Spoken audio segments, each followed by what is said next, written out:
제134편 과도기 9. 기다리는 시간. 이제 여름의 끝자락이 다다랐고 속죄의 날과 초막절이 다가오는 시기였다. 예수는 가버나움에서 안식일 동안 가족회의를 가졌고 다음 날 세베대의 아들 요한과 함께 예루살렘으로 출발했다. 그들은 호수 동쪽을 지나 게라사를 거쳐 요단 계곡을 따라 내려갔다. 가는 길에 예수가 동행자와 만나는 동안 요한은 예수에게 큰 변화가 일어난 것을 눈치챘다. 예수와 요한은 나사로와 그의 자매들과 함께 베다니에서 하룻밤을 묵고 다음 날 아침 일찍 예루살렘으로 향했다. 그들은 거의 3주 동안 도시 안팎에서 지냈는데 적어도 요한은 그랬다.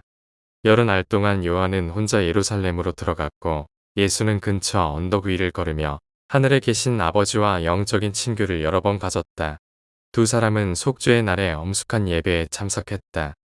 요한은 유대인의 종교의식에서 이날의 의식에 큰 감명을 받았지만 예수는 사려깊고 조용한 관중으로 있었다.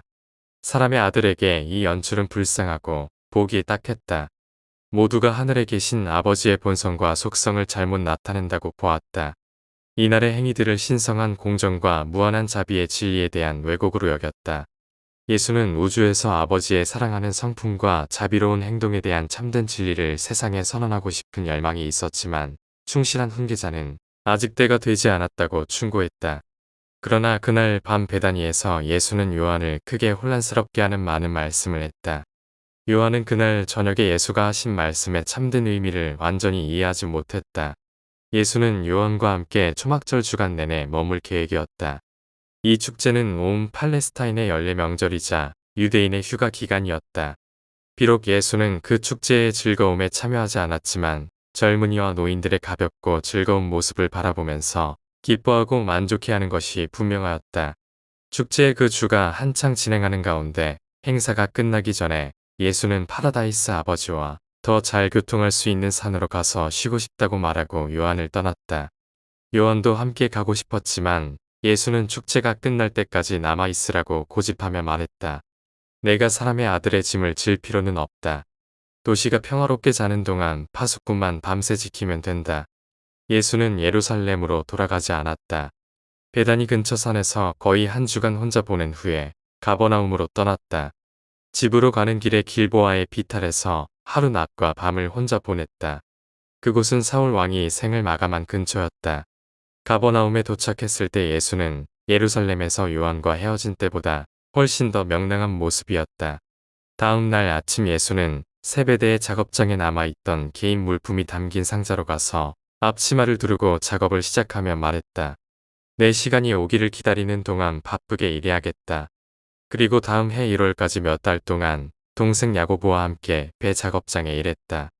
예수와 함께 일하던 이 기간이 지난 후 야고보는 예수의 삶을 이해하는데 어떤 의심이 생겨도 진정으로 그리고 전적으로 예수의 사명에 대한 믿음을 결코 다시 포기하지 않았다. 배 작업장에서 일하는 마지막 기간 동안 예수는 몇몇 큰 배의 내부 끝 손질을 하느라고 대부분의 시간을 보냈다. 그는 모든 수작업에 큰 공을 들였고 훌륭한 작품을 완성했을 때 인간적 성취의 만족감을 느끼는 듯했다. 사소한 일에 시간을 거의 허비하지 않았지만 주어진 일의 본질에 관해서는 성실한 일꾼이었다. 시간이 흐르자 요단강에서 참여자들에게 세례를 주며 설교하는 요한에 대한 소문이 가버나움에 전해졌다. 요한은 이렇게 설교했다. 하늘나라가 가까이 왔으니 회개하고 세례를 받으라.